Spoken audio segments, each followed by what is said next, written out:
Hello and welcome to today's League One fixture between East Fife and Ayr United at New Bayview. Last week Michael Moffat returned to the action and helped us defeat Stranraer 5-0 in a game where many excelled, including Adam Hunter. In the race for the playoffs, 4-for-1 midweek, moving them within 3 points of Ayr's points total, making today's game vital. Today United are without Robbie Crawford, who is suffering with an injury to his Achilles. Malcolm and McCausland are both suspended, while Scott McLaughlin is expected to return. I'll now hand you over to Callum Campbell, who will take you through the action. That's a very strong wind out there, and oh wait, there's a shot. It's Gary Tom! Oh my goodness, what a drive from nearly 40 yards out there by Gary Tom, and what an excellent save there as well by David Hutton. Oh, look at that strike. The wind behind him there catches that ball, takes it everywhere, and Hutton had to be at his best to save that one.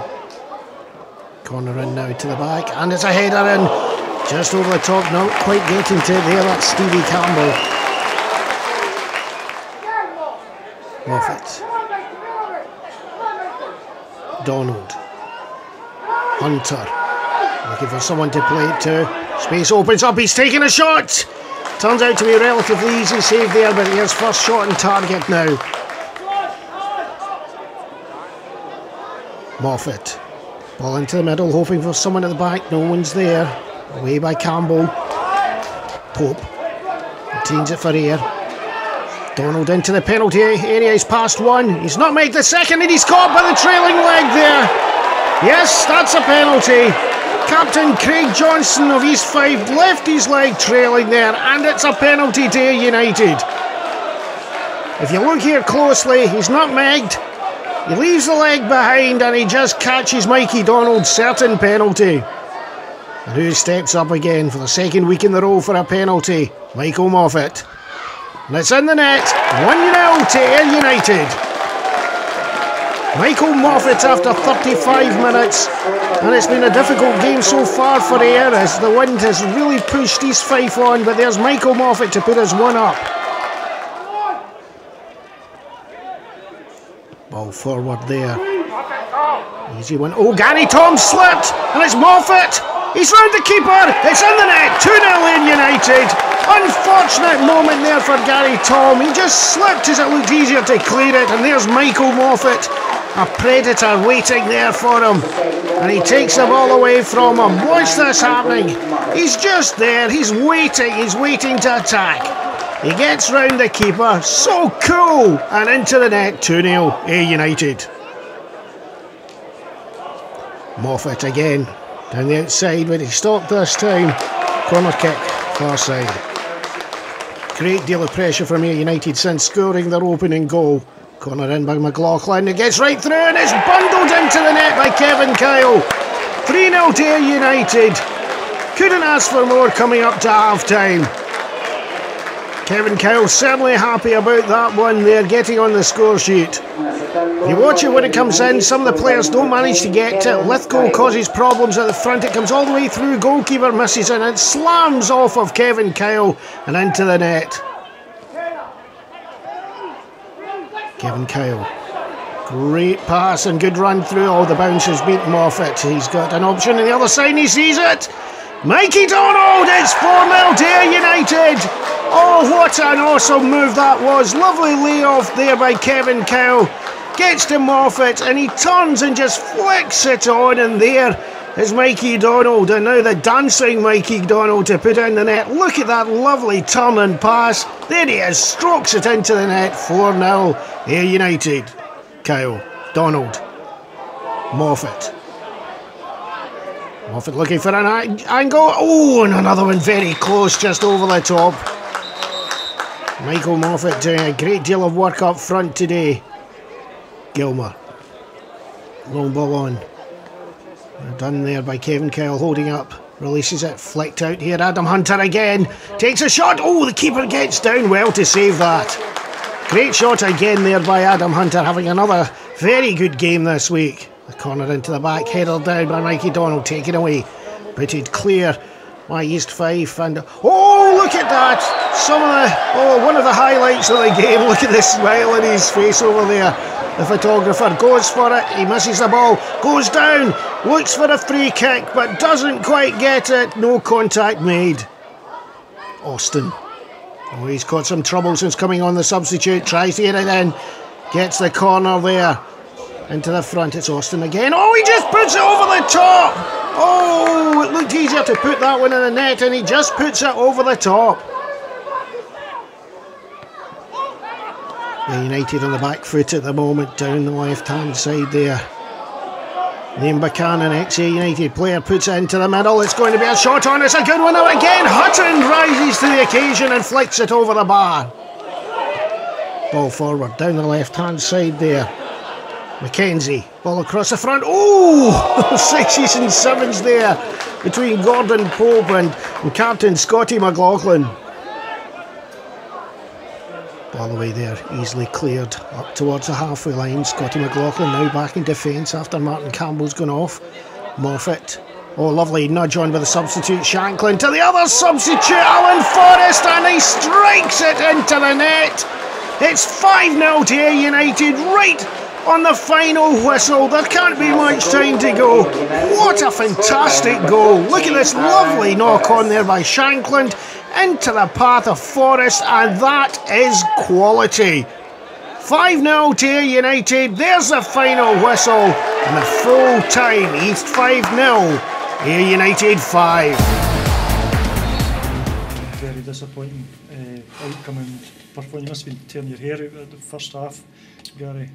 Just before the game, just need to apologise to the fans really for that performance. It's not acceptable, you know. I'm certainly not happy with it. The fans, to their credit, a couple of weeks ago I said to them, you know, you need to get behind the team, and they should have booed us off and been throwing things at us in that today for that performance, and they were unbelievable really. So it's a thank you to them for the support that they gave us, but also a big apology to everybody connected to East Fife, because that was extremely disappointing.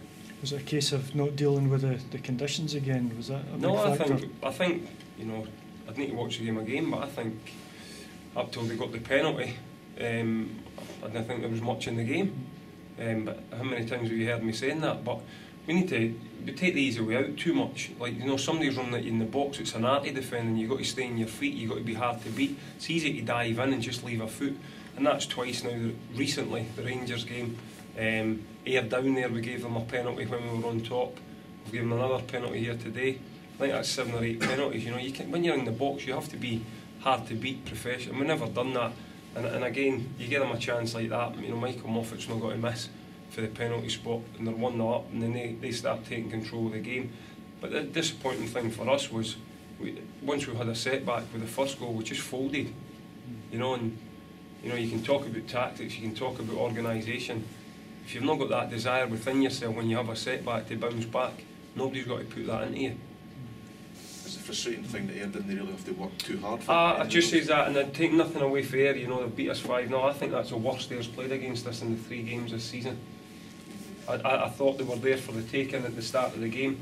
15-20 minutes, I could hear Mark getting a bit agitated on the bench that they hadn't really got going. But we didn't. When a team's like that, you've got to sense that yourself as an individual. You've got to think, right, they're not started today, we've got to get right in top. And I didn't think although there wasn't much in the game, I think there was a chance there for us to really go and exert ourselves in the game, and we never done it. Yeah, and the games don't get any easier. It's Dunfermline away from home. No, that's right, but you know, the players, you know, they need to hurt as much as I'm hurting. You know what I mean? I've been out here, I've defended them when we've had defeats, I've gave them praise when they've done well. You know, I'm an honest person, you can see that in my interviews, but they've got to hurt as much as I'm hurting. Today they never turned up, you know, so they'll be in on Monday. You know, it's not a question, they're coming on the night, they'll be in Monday, Tuesday and Thursday next week. No exceptions. You can't turn in a performance like that at any level and expect just to be getting days off, so they'll be in an extra day this week, and they'll be working hard, and there'll be a lot of them involved in the reserve game on Monday. Is that really the only way to get out of this now, is just hard work? It is hard work, you know. I say that to them when I first got the job against Stenishmere and Airdrie. We didn't play fantastic football or that. The reason that I got the job was the lads knuckled down. We took 2 young lads in wide left and wide right, and we just gave everything we had. when we got wins, you know, it's not rocket science, you know, there isn't much in between the teams in the league. But the ones that work hard and that can show a bit of resilience when things are going against them tend to get the breaks. And at this moment in time, we're not doing that. You know, so it's me that puts the team out there, so I'll take the blame. You know, but I'll also have to be honest and say to the lads, you know, when they don't perform, they've got to take the blame. And today they certainly never performed once they went a goal behind. Did you try and do something different? I mean, I remember after at Gayfield you were talking about we had the benefit of the wind in the second half, and it didn't quite, you know, didn't work out as we wanted. Did you do something different today? No, you know, it's obviously that the Gayfield one and that, it just depends who wins the toss and loses the toss and that, you know. So in terms, you know, I never tried to do it. That wasn't it's certainly nothing that I, you know, but you know, it's just so frustrating for me because if you had chased them in the first 25 minutes, although we weren't pushing as much as I'd want, there was nothing in the game. But then you get a goal away, 1, then Gary slips 2, then we lose a man for a corner, 3, and before you know it, for a game that there's nothing in it at 30 minutes, you're 3-0 down at half time. So it's very, very frustrating. It's very difficult, you know. You're still learning. You wish you had all the answers, and I've not got all the answers. The only thing I know is, as a player, when I had bad times, you've got to work hard. The only way you can get out and for your luck to turn is to work hard, but you've got to want that as an individual. I can't give them that. I can't give players that. You've either got to have that desire yourself or you've not got. It's not something that can be born into you. You've got a desire to want to go out in the pitch and give your lot. If I'm going to give them anything for the first 25 minutes, there wasn't much in the game. Once we went a goal down, I don't think they're an honest bunch of lads. I think if you asked any of them, you know, they threw the towel in after the first goals went in. How's the injury list looking at? No, it's not getting any easier, you know. But I don't want to speak about that. There's still had a good enough team on the pitch to get a result. Yeah. You know, it's hitting us hard. We've got injuries to key players. You know, we've got Gary Fisher, Ross Brown, Joe Mabou, David Cowan, Scott McBride. It doesn't get any easier, you know. But that's where you just got to realise that as a group, get together, be tight, be close, help each other, battle for each other. And just get through it. We get a few of the players back so that we can then, you know, look to try a few different things. But you know, for whatever reason, now the last game and a half has been very, very disappointing. You know, and rightly so. I'm the manager, so I'll take the blame for it. But you know, I'll be working hard to get it right. I'm not a quitter. I've never quit anything in my life. You know, I'll be working as hard as I can to get it right. And the best way I can do that is to get the players in an extra night to work with them. So, you know, they'll be in, as I said, they'll be in 3 nights this week, trying to get it right for a very difficult game on Saturday. It's really nice to see you with a smile on your face and 2 good performances. If we take the first 20 minutes out of this match? Of course, the first 20 minutes wasn't pretty. Certainly wasn't. The conditions were really, really poor. The wind was really strong. And again, it's hard to adapt. But eventually, after 20 minutes, we got a grip of the game. We started playing the game in their half again, which we'll talk about and caused them problems. You just have to ask them a few questions. We put the ball forward into certain areas, and we did. And we ended up getting goals because of it. So, fair play, the guys are doing what we're asking them now, and that's 2 5-0 wins in the space of a week. So, fair play. It's nice to be able to say 2 5-0 wins, but I heard you saying a few minutes ago it's the 6 points that's the most important thing. By the way, it could have been 2 1-0 victories with 2 deflected goals. I couldn't care less as long as we get the 6 points, but it sends out a wee message that we're hitting from the right time to get 2 final victories. So I'm delighted for the boys. They've worked hard. After the Forfar game was a lot of talk, as I spoke to you before about. So they're doing everything we're asking. We're winning games now, and that's all we can do. We also saw that wonderful moment at the end when the team came off and the smiles on their faces and they were applauding the fans, because again, I've got to say the fans were magnificent today as well. Nice. If you put in performances like that, the fans will get behind us, and that's we're on it together. We're all aiming to go in one direction. And again, that's up for us. We need the fans something to shout about. Also, we need the fans to make sure they come and support us for the first minute, and things have gone great in the last 2 games. So we'll make continue between now and the end of the season. Puts that extra fear into other teams to come and play us now, and that can't be a bad thing at this time of the season, just giving that extra wee dig before you even get on that pitch. I think so. I think you look at we'll play Arbroath next week. They've just come off another defeat today, and they'll be thinking, oh, Ayr United are hitting a bit of form, and hopefully they do have that mentality, because then they're, I wouldn't say they're a goal down from the start, but having that wee doubt in their mind is great for us. we're obviously going to get in the game full of confidence, and I think we've had a victory. So great, just a great time to hit form. And there's other teams losing a bit of form at the moment who are just above us, and that's the team we need to go and catch now. Obviously, you've got 4 for 3 points behind. They're still firing away there, but it's 7 games to go. It's a long way yet. 4 exceptionally good goals and 1 scrambled one. You don't care about that 5 goals, but the 4 quality goals that were there, including the penalty, because it came from a wonderful run from Mikey Donald, who for me was one of your star men today. It was excellent. Couldn't really fault anybody today. Moff gets his usual calm finish in these situations. You never ever think he's not going to score.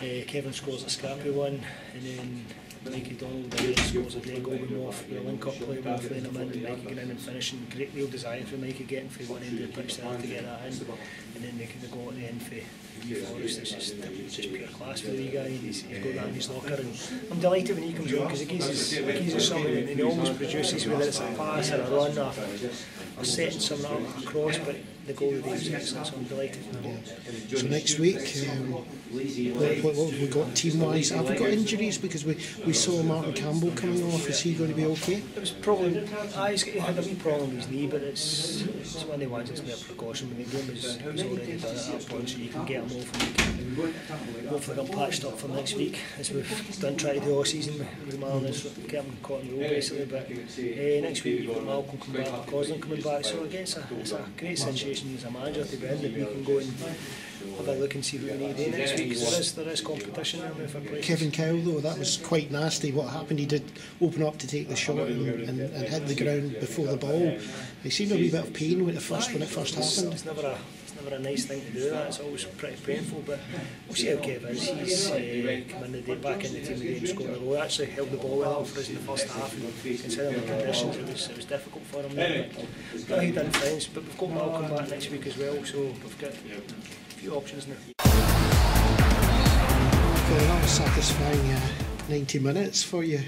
2 games in a row, you're back, 2 5-0 victories. You're a bit of a lucky mascot for the team at the moment. Couldn't have went much better. It wasn't a pretty game of the day with the wind and stuff, but we got the goals at the right time and we kind of kicked on, and it was comfortable once we got. Well, we got 2 quick goals and then the third before half time, and it was pretty comfortable after that. You're linking up very well with all the different forwards you've got. Malcolm last week, Kevin Cowell this week, and also a lovely bit of play that ended up with Mikey Donald's goal as well. So it's all good link-up play in front. Yeah, it's got a good understanding. Whoever plays up front, obviously Kev gives you something a bit different with the aerial threat. Malky's a bit more on the ground, and Mikey's always bombing up and down. He lets you know where he is and stuff. And he was shouting, screaming at me to slip the ball in, and luckily he scored it. The thing that people are asking about this week, we've seen a number of comments in the papers about what your future's going to be like, because you can't help it. 23 goals is it now you've got in the league? In the league, yeah. There's going to be people asking questions. What are the circumstances about it just now? No, I've had a brief chat with the manager about next season, but that's as far as it's went. I'm sure I'll speak to him probably the next couple of weeks more about it and see if we can maybe sort something out. You want to stay here? Is that the kind of thing? Or if a bigger club came in, would you think about it? It'd need to be a really good offer to go, obviously with the coaching and stuff I'm doing. It need to be a really good offer to go elsewhere, but I'm quite happy where I'm at just now, but we'll see what happens in the next couple of weeks. But I'll sit down and speak to the manager no doubt soon and see if we can sort something out. The coaching stuff very important to you? It's good. It kind of lets you train also full time as well. Plus I'm getting involved with under 15s at Ayr as well, so it's good getting put through your badges and the academy pay for all that kind of stuff. So it's something I want to probably do when I stop playing football. So it's kind of important to do just now, just for the future. Okay, what's your target goal scoring for the end of the season? Probably to get up to 30 now. It was always a target, but obviously the few games I thought 25 would be more realistic. But we've got what, 7 in the league and then hope for the playoffs. So I'd imagine at least 30 I'll be hoping for. Do you think the team is going to be able to catch Stranraer now? Is it 3 points now? 3 points. Well, you know how hard it is when you get stuck into a kind of rut with losing games. It's hard to get out of, so it's only 3 points. It's pretty much it's been a big swing, but yeah, we need to aim and try and finish as high as we can. You don't want to getting into the last couple of weeks, and you're not guaranteed your place yet, because there's a few teams chasing, so it's important to just get as many points on the board as we can. I remember speaking to you just before the game on Saturday last week. I was actually having a bit of fun at you, getting back out there after the time you said you were just looking forward to getting a game. Is that joy still there with you? It seems to be. Aye, definitely. It seemed a lot longer than what it was, but it's just great to be back, and obviously with 2 wins like that, the boys can't wait for next week now. It breeds confidence, and we just can't wait to get back on and hopefully get another win next week. And the side of all these things, the other side of it is we've just been hearing that you're going to be helping launching Somerset Bob's new ice cream next week. So what another thing, what is it like fame to be able to do that kind of thing? I'm just hoping I get a few free tubs of ice cream, so it's quite good. But I phoned me the other day to go get involved, so I said I would nip off for a while, but it's great, and hopefully it can raise some more money. He's doing a lot for the club, and everybody appreciates how much he does. This community thing is really big. I've got to say, I know that you come out to my wife's school where she's teaching, and you train everything down to nursery kids. Yep. So it's community stuff that's happening, and that's a link with that as well. Yeah, it gets Ayr United out in the community, and if it could get a few more supporters or whatever through the door, then it's all the better, and the kids all seem to love it. Mikey Donald does it as well, and Brian Gilmore started as well, so it's good that the first team players are getting involved in the community, and the kids seem to love it and enjoy it, so it's good. Ayr United made it 10 goals in 2 games at New Bayview in a 5-0 victory over East Fife. Michael Moffat notched the brace, while Donald, Kyle and Forrest scored the rest. Next week we'll look to extend our winning run when we take on Arbroath at Somerset.